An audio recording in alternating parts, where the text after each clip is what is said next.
beneath the surface of our oceans lies a realm humanity was never meant to witness.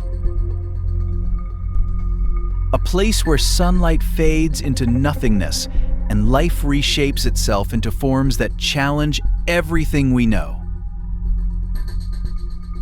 As we descend, we pass through layers of existence, from brightness to shadow, from shadow to total darkness.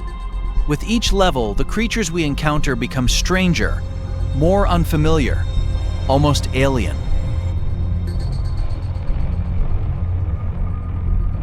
We've sent machines to distant planets. We've mapped galaxies millions of light years away. Yet the deep sea remains one of the least explored places on Earth. We understand more about the surface of the moon than about what happens thousands of feet beneath our own oceans. At the surface, the ocean is vibrant and alive. Sunlight fuels plankton blooms. These microscopic organisms support fish populations, which in turn sustain entire food chains stretching from coral reefs to massive whales. But as we sink below 200 meters, light begins to weaken. We are entering the twilight zone.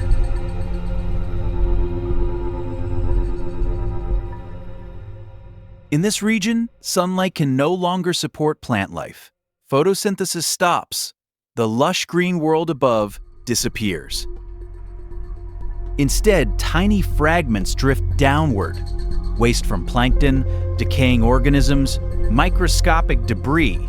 Scientists call this constant fall of organic material marine snow. To us, it may look insignificant. To creatures here, it is survival itself. Life in the Twilight Zone has adapted in extraordinary ways. Many animals are nearly transparent, their bodies resembling glass. Squid drift like ghosts. Octopuses appear almost invisible, with only their eyes betraying their presence.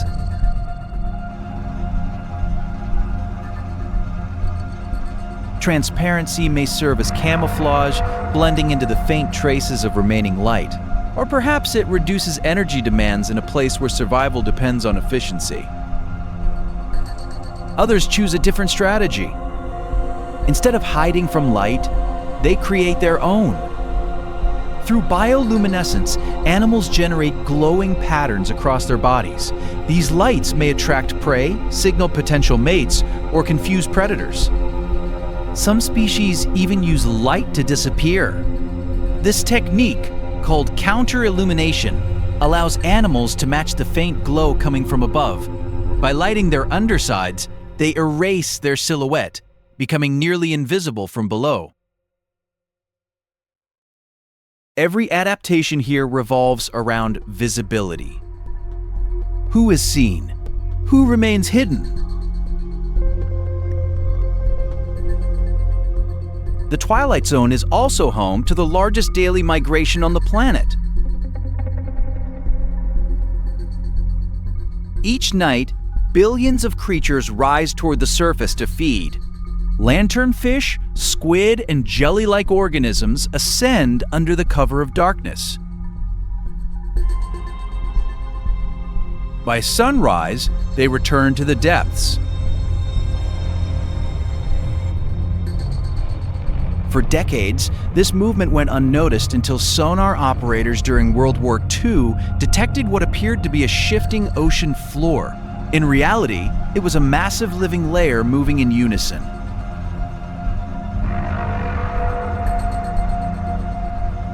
This region marks the threshold between the familiar and the unknown. Beyond it lies complete darkness. Past 1 kilometer deep, sunlight disappears entirely.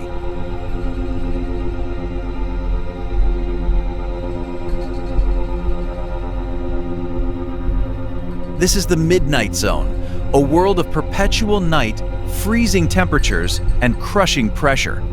Yet life persists.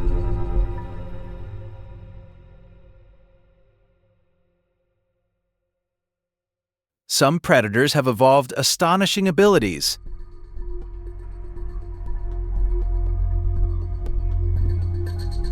Dragonfish can produce red bioluminescent light, invisible to most deep-sea creatures.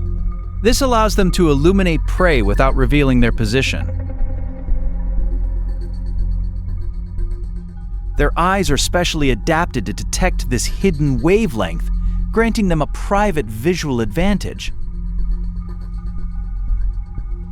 Other species rely on extreme camouflage.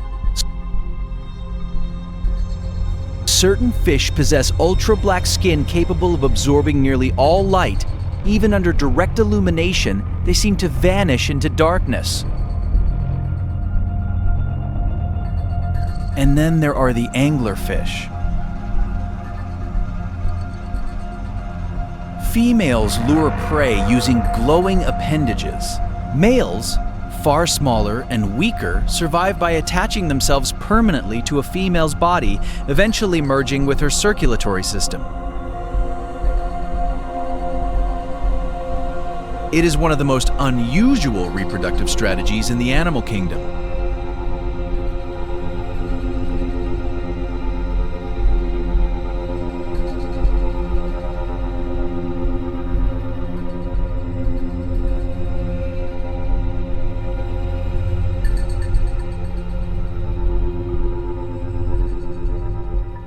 At depths of around 4 kilometers, we reach the abyssal plains.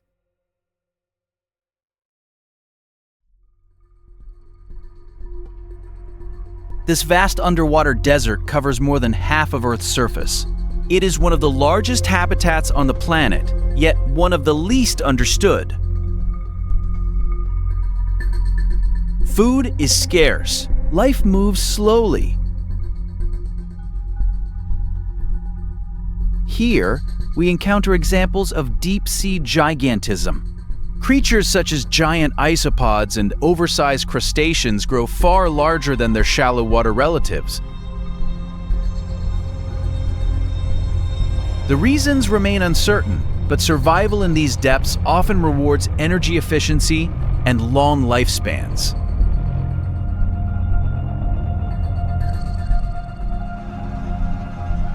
When large animals like whales die and sink, their bodies create temporary ecosystems. Entire communities gather, feeding for years, sometimes decades, on a single carcass.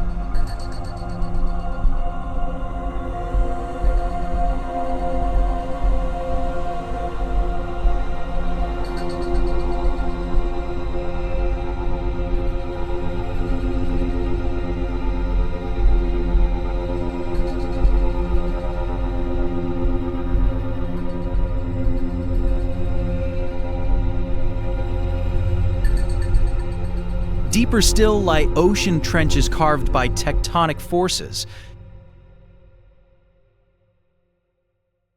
This region, known as the Hadal Zone, contains the deepest environments on Earth. Pressure levels are unimaginable. Temperatures hover near freezing, and sunlight has never reached these depths.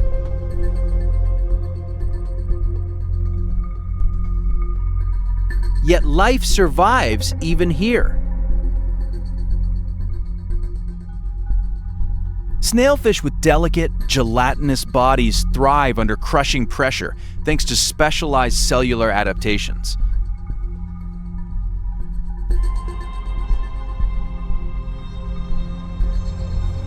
Amphipods and microorganisms populate the trench floors, demonstrating resilience beyond expectation.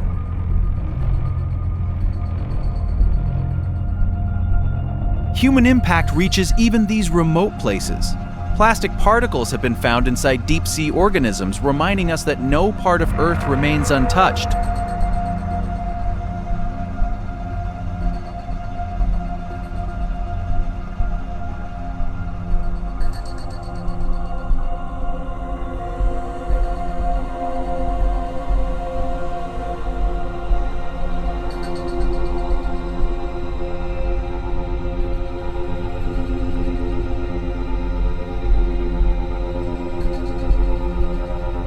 At hydrothermal vents, life does not depend on sunlight at all.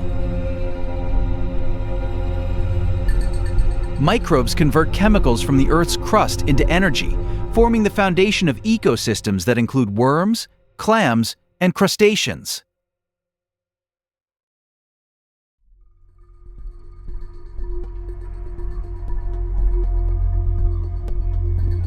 These discoveries suggest that life may exist in similarly extreme environments beyond our planet. Despite technological advances, most of the ocean remains unexplored. Each expedition reveals species unlike anything previously imagined: glowing organisms, transparent fish, and creatures that defy biological expectations. Why do some animals grow so large in the deep sea?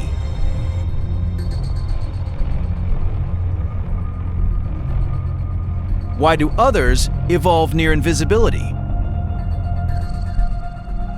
And why is bioluminescence so widespread, yet so varied in purpose? These mysteries remind us how little we truly know about our own planet.